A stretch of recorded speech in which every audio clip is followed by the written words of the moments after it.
Hello friends, welcome to Gardening with Creekside. I am Jenny here with a sweet thing on the front porch for our November porch chat. November. Can you believe it's November?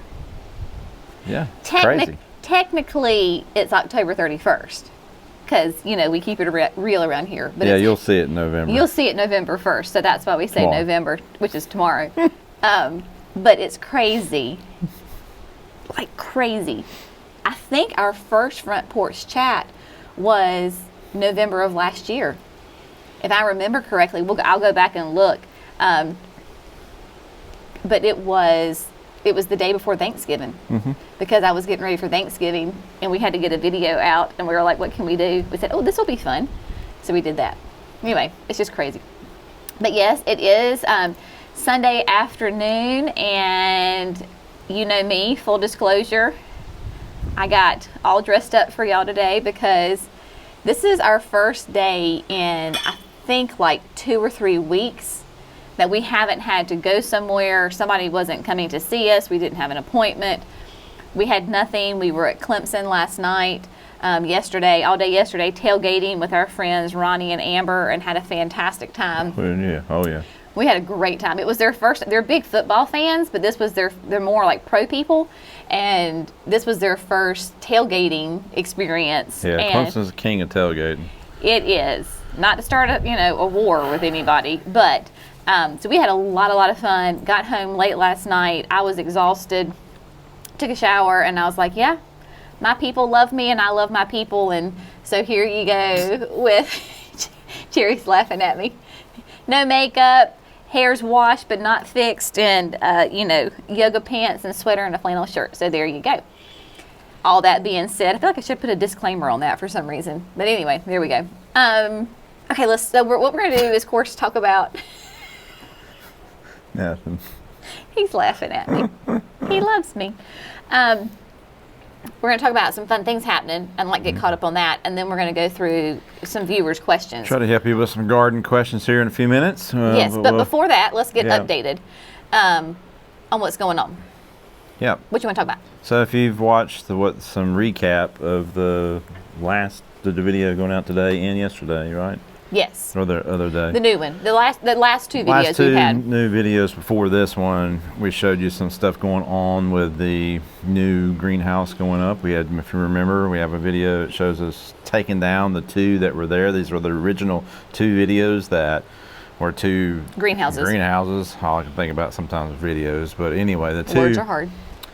Yes, so the 2 greenhouses, very first 2 we put up, we've taken those down. They're going into a safe place for right now until they are put back up in our production area for dry storage and other uses that we seem to be fit for at the time. Yes. So this one that's going is really going to help our customers in the shopping experience when they come by. It's really tall. You probably already noticed in some of the videos that those poles are coming 12 feet out of the ground. So at the very top of that, it's like a 4x4, 6x6 post. That's where the rafter is going to connect to the A-frame. Yeah. So yes, it is quite a big different look than the little rounded Quonset huts. And we'll get into some more. Some people had some questions about it, but we'll get into those later. But so a totally different look about the whole thing. Super excited. We're using it for production. People, I know I'm not answering, but people are like, what are you going to do with it? It's still production. We're still going to grow things in it, and it'll have hanging baskets all in it and annuals and everything, but it just makes it a much more retail customer friendly because you'll be able to walk freely through it. The other ones were just so short and rounded, and people could feel claustrophobic in there. And 2, it helps us when early spring and we're able to keep our crops in there and keep them from frost, because before it costs us a lot of labor on our part to have to shuffle coleus or whatever it may be in and out because we go through many frost advisories through the spring. And it's just going to help us in that way. Not that we're not going to have stuff outside, but it will help us. Our kids are very excited Yes. that the possibility of having to move a whole greenhouse in and out multiple times in a Especially year. like tropicals. I mean, I haven't thought yeah. like elephant ear or any other type of caladiums, tropical type things. We can keep them in there the whole time because this one is so tall, the heat's going to rise. You know, cool air, of course, sinks, but the hot air is going to rise up into the peak where there will be the shutters and the fans, and it'll suck that hot air right out. Right, And I think it's going to keep it cool. because on the front they'll have two sets of sliding doors, and then the sides all will roll up 12 feet. Like there'll be a 12-foot clearance in and out. Concrete floor, all of it will just make a massive difference. So that's the massive thing that's going on, and we've been receiving a lot of our product earlier. It's almost like a month, or it seems like it for spring of 2022. So we received a tractor-trailer load of land and sea compost. We have all the aquapots. 19 pallets of that. All the aquapots that came in. We're still waiting on a pallet or two of aquapots, and then the next. Well, and while we're talking about this, we have an order of unique stone that has been months delayed because of high demand on their part, production, lack of staff, lack of raw materials for them. Y'all have been very, very patient.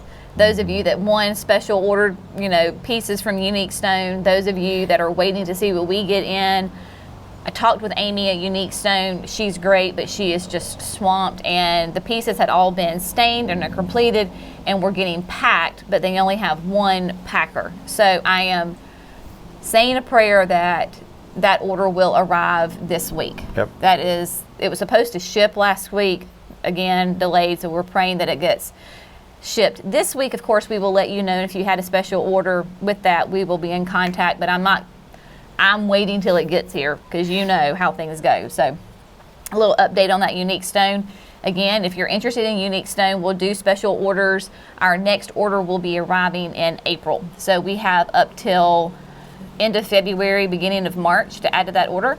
So if you're interested in checking out pieces for Unique Stone, just shoot me an email. Email's in the video description, and you can shoot me that email, and I'll give you quotes for pieces.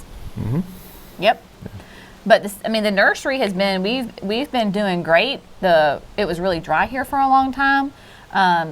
The temperatures are dropping, so it is, can't tell, it's a little bit windy, so hopefully the mics won't be too noisy with the wind. Mm-hmm. But tonight, 39? 39. 39. Warm so up exciting. during the day in the next 2 days. And it's going to be cool. But then it's going to cool off middle of the week. So we are super excited about that. But a lot of people have been coming and getting their shrubs and doing some fall plantings. We had a really good fall Saturday, last Saturday. Mm-hmm. We had the weather was playing with games this weekend. This past weekend was rainy and cold. Yep. So, a lot of people don't want to go out that day. But we did have, we love meeting all of you fantastic people that come to the nursery, whether you live 5 minutes down the road or 5 hours or 5 states away. We have so much fun meeting all these great people that come and come visit the nursery who are followers, on whatever platform you follow. We had this sweet couple, Alex and Vicky, came Friday. Mm-hmm. So Vicky, if you will please, I know you're going to see this, so Vicky, if you will please email me your mailing address, please. I want to send you a proper thank you note for your precious gift. And so send me your mailing address, please. But we had a lot of fun meeting and talking with them, and we've had all sorts of great people. Mm-hmm. I've always said that's been the best part of this job, is that we get to meet all these neat people and that we never would have met before. Right. All right, what else do you want to talk about? I don't think anything new. We can go. Not anything too new? Ready to go into some questions? Yeah, other than, are there any questions about the video that we did back here with the garden boxes? We finally got the rock in for you. Well, I'm getting there. Okay. He likes to get it. He doesn't know what questions I've selected, but I didn't, the one that just is running today. Mm-hmm. I decided not to, the video that's running today where we, the one where we got the bobcat stuck, So because it's so brand new, I didn't pull questions from that. We'll wait and do that next time. Okay. Because I know that people's questions are still coming in, so I did hold off on that for right now. And we're not going to hit every single video because we do this, once a month, as opposed to like Laura does it every week. So we're not going to hit every single video. We're just going to kind of hit the highlights. Make sense? Okay. So the first video that we're going to cover today was when we planted the doozies and sapphires in the garden. So we planted spireas and some Carolina sapphire trees in the landscape, which y'all seem to really enjoy that. So the first comment question is from Amanda, and she says, "Hi Jenny, new follower here. Does the auger work in rocky soil areas? I'm in southern Ohio and it seems my whole yard is clay until about a foot down. Then you hit rocks galore mixed in with that lovely clay. Do conditions like that affect the life of the auger? Have you ever had one break? Thanks." So we were using the Bobcat Auger in that video. And then do we use the handheld on the, you were using? I used the handheld. We used the power planter auger for the doozies, and then we used the Bobcat for the trees. So just I give you a little, I mean, you're thinking about, I know your question has to do with the auger that Jenny was using with the spireas, because that's the one that you're going to be able to purchase. Not that you could purchase a Bobcat, but most people don't need one. But a Bobcat can, it'll just keep going and sometimes hit rocks and get stuck on rocks, but even loosen them, tear them up. And I've never torn, not that you couldn't, but I've never have torn the bit up. And it has much more torque to it and speed to it than any kind of handheld device. So, and I know Power Planter has some really strong steel on those auger bits. We haven't torn one up. We have not. But I would suggest, if you're interested in getting one, to go ahead and get the one that has the extra tip on the end. What's that? What's the special term for that? It looks like just a little drill tip on the front end, but the teeth that are attached to the edge of the auger bit is what's going to grab a hold of the rock and move the rock out of the way. Right. So I will say this too. When I am using the power planter auger here, obviously that's a handheld one, because we do have that lovely red clay and we run into some rocks sometimes and even tree roots. I am very slow and steady on how I pull the trigger, so I don't go in there full force, because it will catch, especially if the clay is damp, it will catch really easily and it can whip around, and you have to be careful about your wrist and fingers and all that kind of thing. So I am very slow and steady and methodical when I'm using the auger, as opposed to when we were out in Oregon with Laura and Aaron, and Laura and I planted in her soil and she let me use her power planter in her soil, which it's compacted, but I wouldn't say it's necessarily clay. Maybe she calls it clay, no rocks. And where Laura just went at it full force and went for it. And I was really cautious because I'm used to our red clay catching. With hers, it didn't catch at all. But you have rocks and red clay. I would just say it's better to go nice and slow and steady, so that way it doesn't run the risk of getting caught. And if you do feel it catch, you can stop and pull it up and go back and forth. So depending on the drill, you're going to want to use the drill in a low torque setting. So if you don't have a drill, these regular drills that you may have, most of those 3/8 regular drills, they don't have torque settings on them. So you need the cordless one. That most of those I've seen that have the torque settings, and that way, and speed settings, so you slow it down to begin with, which will help you. And it has you need to have the bar. Definitely have the bar. Yeah.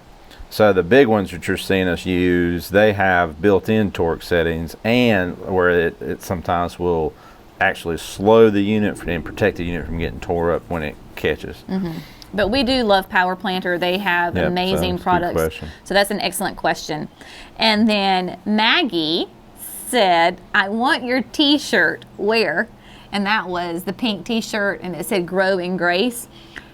I make zero money from this. I'm not affiliated with this company whatsoever. I'll put the link in the video right here. is Crazy Cool Threads, and they make some of the cutest t-shirts. A lot of them are faith inspired, but then a lot of them are just, they're very comfortable shirts, and then 2, they're seasonal. So you can have, like, they'll do like spring and summer and fall, and you know, with holidays and different things, so you can get them kind of different themes. Very reasonably priced, but yes, Crazy Cool Threads. Love them, have a lot of their t-shirts. So if there's a cute little t-shirt with a fun little saying on it, odds are it came from them. So that one was part of their fall line, so it should still be available. So just go to their website. Feel free to tell them that I sent you. Not that they know who I am, but you know, maybe they'll contact us for some, I don't know, whatever. But Crazy Cool Threads. Moving on to the next one. This was the fantastic new plants at the nursery. So we did the garden tour, the nursery tour of the new plants that had come in on that order. The next question comes from Stacy. She says, "Hi Jenny, what was the blue conifer that you walked by at approximately 25 minutes? Thanks. Also, all the tree forms, hydrangeas?" Yes, so all the tree forms that you see in the videos are hydrangeas. The ones that were like immediately underneath the pergola, those are little limes, and then the rest of them are limelights. So yes, fantastic. I meant to go look to see what was at 25 minutes, but I'm going to, it's either one of 2 choices. It's either the Carolina Blue Sapphires, which is what we planted here at the house, but I think it probably at 25 minutes, more than likely, it was the dwarf Hortsman. It's a blue Hortsman. It's the blue Atlas Cedar. They're really fun. I call them the Dr. Seuss trees because they're kind of fun and funky. They only get to be 6 to 8 feet tall, a little bit not quite as wide as that, but a thin look. They're not like a solid tree. We have one right beside us here growing in the bed, and super fun. I'll put the information up there on the screen for you, but that is a dwarf blue Atlas Cedar. And then Kat asked, do you add drain holes in your water trough? And if you've been around me for any length of time, you know that I preach whenever you make a container that it must have drain holes in it. So the answer for the water trough is a yes and no. No, we did not add any kind of drain holes in the bottom. We didn't punch holes in the bottom of it. But yes, it does drain because it is a water trough, and so about, I think it's like an inch, I don't know, anywhere, an inch to 3 inches from the bottom, there is a drain plug. When we filled up the water trough and put it in place, we left that open so that if it gets a huge amount of water in there, it can drain. But the water trough is filled completely up with soil from the very bottom to the very top. I do like it though because there's no holes directly in the bottom, so that way it can kind of have water sitting in the bottom. Yeah, it's a little bit of an experiment in a way. It was totally an experiment. And it's because we always preach the fact, fill your pots full of soil. Don't put things in them pine cones, packing peanuts, or water to bottles. try to lessen it. There's just no need for that. So this actually, I think if we went in there and looked at the bottom, that would be really wet, so which helps wick water up. A little bit of a concept of a self-watering container, but it can drain, and we've never had any issue of it being too wet. Right. Yeah. Barbara says, I would just give anything to try the land and see. Any place I've been to, no one has it or even had it to begin with. Would you be able to recommend a comparable product? Thank you. I am in Pennsylvania. I might go back to my local nursery. Then this one, there are all kinds of bagged compost. They probably have some sort of bagged compost, which I would prefer you to try to get, would be a bagged one. And just ask them as far as what they have available. And knowing, this is what you'll need to know, is that Land and Sea is a seafood-based compost, so it's derived from forest products and seafood, which then gives it just I think a little bit more calcium to it. We have found, because plants love calcium, so I would just go from that. I would stay away from I don't know. Well, and I would just say too, unbagged products. I would stay away from that until I really knew how that was being sourced and how it was being made. Right. Well, and I would add to that too is that a lot of times you get what you pay for. So if you're at a big box store and they have a nice big bag of compost for, I'm just making something up, $1, 10 for $10. Probably want to stay away from that. I would go to the local nursery. Stay away from big box store. Go to the local nursery garden center and see what kind of compost they have in a bag, and then go from there. Right, and I would say too, if you're in, if you have any kind of like Ace hardware stores, a lot of times they'll carry like the black gold products. Yes, if you have an Ace hardware, they can order it in. Yeah, and so the black gold products are a fantastic line. I mean, they have all sorts of different kinds of soil and amendments and that kind of stuff. Black gold would be a great another brand that could be a little bit easier for you to find. But they're really at Ace hardware stores. Yep. Okay. Katie says, I love the plant tours. Can you link the plants that you talk about in the description of your videos? It would be so helpful. Thanks. Well, So my thing is I don't have a link to give you. So that's why when I'm editing the videos, I put those names up there. So if you need more information about that that plant rather, you can pause the video and write the name down or screenshot it and then go look it up. So a link isn't really going to do you much good because so many times it's just plant information and it's not that it's a link that you can purchase it from us or anything like that. So I'm not quite sure what a link would do. And also when we were doing these plant tours, I could talk about 20 or 30 different plants, and I've taken the time to give you all that information up on the screen. So Professor Google would be a great thing. We're going to have a hard time doing that and going to 30 or 40 different sources because it's not they're not always on our website. Right. If they were on our website all the time just as informational, then that might be something easy to do. There's just a lot that goes into editing the video to then be able to add more work to it. It doesn't make sense for us to do that. Right, it doesn't. Right. So that's why I do take the time to put that information up on the screen. We used to on nursery tours, we didn't even do that. No. It was a one-take wonder for us because it's the way we had always done them from the time of doing just Facebook Live videos almost 7 years ago. And because we found that customers just like seeing what we had available at the nursery and they come and purchase it. Right. So that's the scope of that type of video. But now we've taken a little bit of time to give you some information on the product. Right.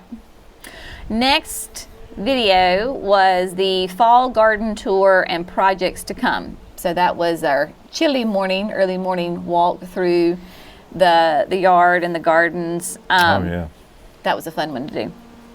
So Pat asked, when do you prune your tea olives? So tea olives are a fantastic evergreen. Sweet osmanthus is their technical term. Some people call them sweet olives. I call them tea olives. It's all regional, depends on where you are. They bloom on old growth. So the best time to prune them is after they are finished blooming, which will be late winter into spring. So typically for me, I tend to go on the more of the spring side, and it could be April. I think this year though, I was really behind on a lot of things, and it was May when I pruned them, and they have bloomed beautifully this year, but they do bloom on old growth, so you want to prune them pretty early in the fresh new growing season of spring. That way they can have plenty of time to put on that new growth, which includes their bud set, which they will put, open up in the fall, winter, and very early spring. So that's the best time. So for me in Zone 7B, really it should be about 1st of April. But if it's later, you're fine. Susan says, new to your channel, welcome. Love you guys. Looking forward to seeing all the changes you planned. How big is your property? So Creekside Nursery sits on 8.5 acres, and that includes our house. So the house property and the nursery property are basically all in one. We have 8.5 acres. My parents live right beside of us. We're called country neighbors because even though we're neighbors, we can't see each other from our houses. And they have 24 acres. And my daddy used to be a farmer and no longer farms the land. So he has told us, you know, for us to use the land as we need to. So the production lot and all of that is on a little section of a that section of 24, not the whole 24, but it's just a smaller section of Right. that we use. Right. But you can grow a lot of plants in a small amount of area. Absolutely. Especially for our operation, which is a grower retailer. There's not many of us. And most of what you find is a garden center that buys from a grower or a larger grower than us. So we are a grower retailer. So Right. we don't have to have massive amount of acres because we're not wholesaling We're to not wholesaling. other landscapers and retailers. Yep. Julie says, are those winter gem boxwood in front of your house? I have boxwood envy. As best we can remember, yes, that is what they are. We built our house, it'll be almost 18 years ago. We'll be in it 18 years in January. And this front area we struggled with for a couple of years until finally we said, you know what, we're going to go with boxwoods. To best of our recollection, they are winter gems. They've been here for, I don't know. Time. Jackson is 11, so at least 11 years old, maybe even older than that. They may have been, a 3-gallon when we planted them. The soil here, right here in front of it, is awful. I just remember. It's a really red, goopy clay. I vividly remember planting, there's only 8 of them. There's 4 on each side of the porch. And I remember thinking, oh my word, this is a nightmare because of the soil. It was bad. horrible. They're not on irrigation. I don't fertilize them. I don't compost them. Like literally leave them alone. The only thing I do is prune them once a year. But they have performed magnificently well, and I love them. No pest issues. Nope. No bug well. issues whatsoever. Next question comes from Nolan. Wow, Laura had quite the effect on you. Can't wait to see your gardens as you create them. Question though, putting the dahlias in a raised bed, won't that change the zone for them? Yes, we love Laura and Aaron, and they are amazing. But if you've been around Creekside for any amount of time, you know that we constantly have projects going on because this is the greenhouse being installed is the first project we have ever paid somebody to do. Yeah, if you're watching these last few, this is the first structural build other than our house Right. that we have paid someone else to do. And Right. because it's gotten to the point of where we can't do it all and keep moving forward with other things. So anytime you go somewhere like that and you see some really cool stuff, it was inspiring to see the dahlias again. And we've grown flowers and cut flowers, sunflowers years ago. So it's like, well, it'd be nice to have that again after seeing it. So it was inspiring. Well, and the same thing too with the pumpkins. So obviously, Laura has a huge pumpkin harvest every year. And when we left, because you got to see them in person, and they're gorgeous pumpkins. I was like, man, I want pumpkins. We've grown pumpkins. And then too, we grew pumpkins for several years there, and then we just quit doing it. And then I said, well, shoot, because we're always asking about pumpkins at the nursery, so it'd be best for us just to have our own pumpkins out in the field. After Jenny gets the ones that she wants. After she gets what she wants, and then we could have a few for the fall harvest, that kind of thing. So we have, we've grown a lot of stuff over the years. But I do think that is an important thing, though, between visiting Laura and Aaron, then all of the trips from New Hampshire and Michigan with Pleasant View and 4-Star and Spring Meadow and Walters. Anytime, if you ever have an opportunity to go visit other gardens, do it, because you will be inspired. Isn't that inspiring thing? Because they say, yes, we were inspired from that. It was nice to see, Laura out there grow and cut flowers and all the different things in that new section. Sure.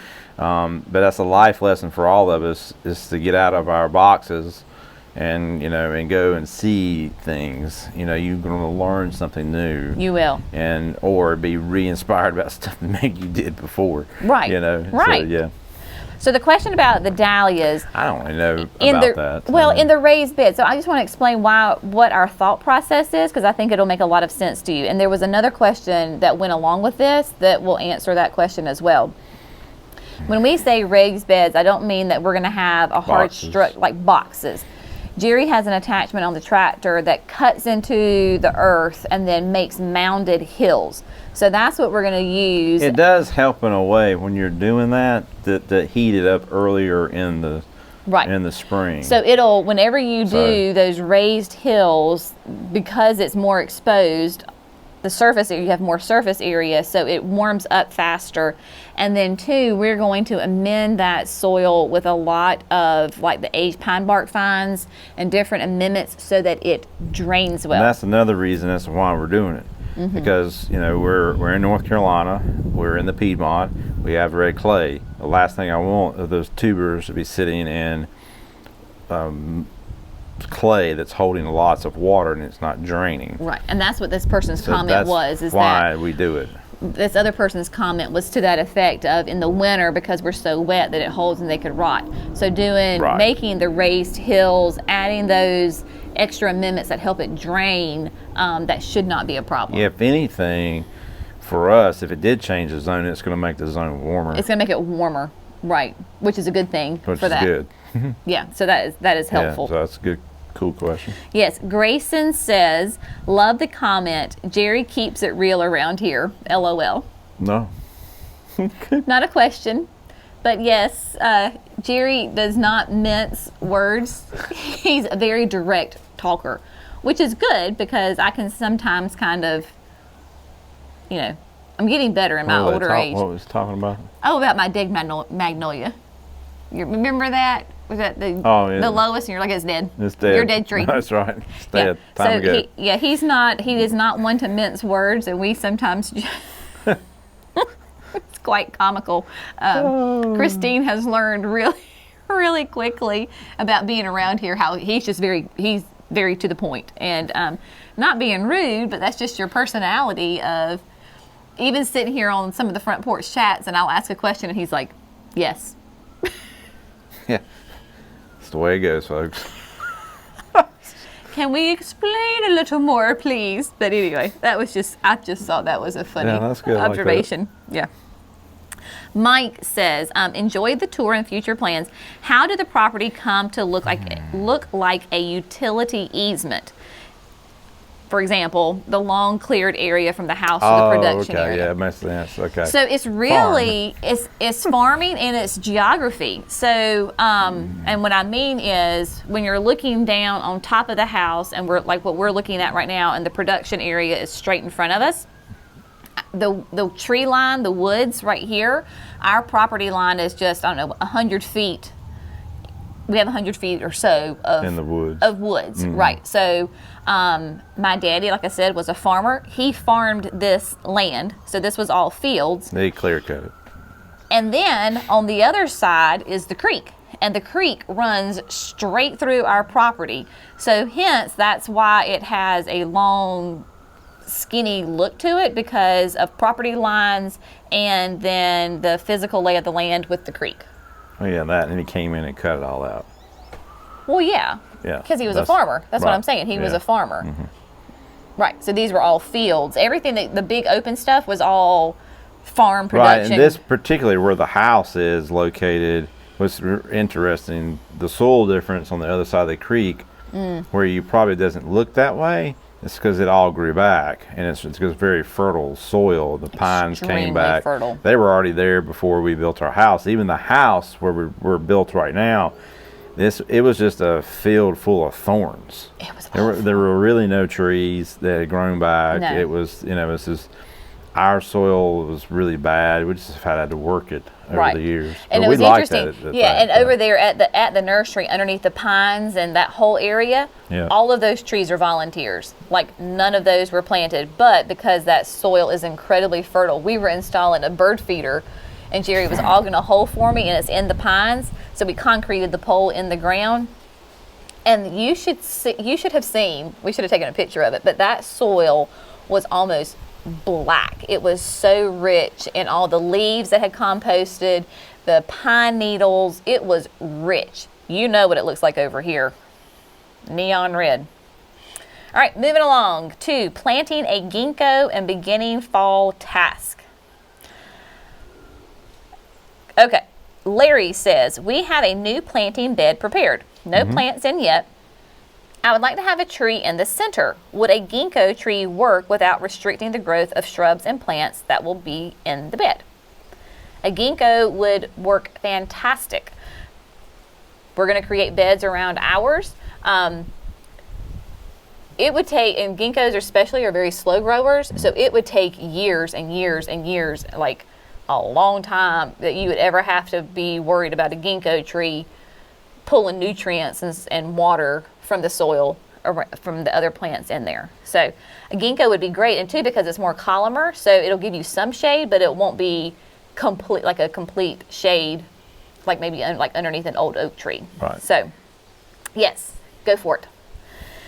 Jacqueline says, the ginkgo tree sure looks like it's still leaning to the right to me. Not to pick on Jacqueline, but not picking on you, Jacqueline. But it was a lot of questions about that. Y'all got so fired up about that tree. It was cracking me up. I was like, y'all, I promise the tree is not crooked. And we had some people saying there was a couple of things that were playing into it. So yes, when I first started, I didn't get it quite right, and then I fixed it. You have to remember, it's on a slope, so the land itself is slanted.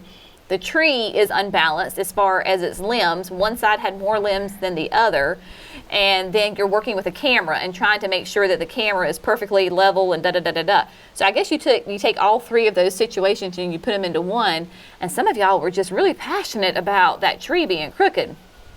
Which we appreciate. I do. But it's not crooked, I promise. Like, I even took somebody out there and I was like, please, is the tree crooked? Just yes or no. And they were like, no, it's not crooked. But it was funny because one person was like, it's leaning to the right. Then that person was like, oh, it's leaning this way. Oh, it's leaning that way. And y'all all had like different directions that it was leaning. So that's funny. So she's good, I promise. It's funny. He is good. Go ahead. No, we're good. Yeah. You ready? And then I think this might be, anyway, got the new greenhouse arriving. We talked a little bit about this at the very opening section. And AA says, could you share where you purchased the greenhouse from? Sure, we've talked about it before. We have gotten all of our greenhouses from Atlas Greenhouse. They are in Georgia. Fantastic company to work with, and they have greenhouses that come in all shapes and sizes. I do have hobby greenhouses. Yeah. So if you're looking for one, that'd be good people to contact. Yeah, so they have, every greenhouse that we have gotten from Atlas. In fact, when we went to Oregon with Laura and Aaron, all of those components that we used to convert from a cold frame to a heated greenhouse came from Atlas, and we just had it shipped to Oregon instead of North Carolina. So contact Atlas and tell them that Creekside Nursery sent you. Monica says, oh Jenny, I just love y'all. The good, the bad, and the ugly. Your honesty and full disclosure is so refreshing. Not every project gets completed as we would hope for, and knowing even the professionals have the issues is pleasantly encouraging. Bless you, and thank you for showing us all the trials and tribulations, in addition to the successes and triumphs. Love you both. Thanks again. So we've talked about this before in Porch Chats, how I'm very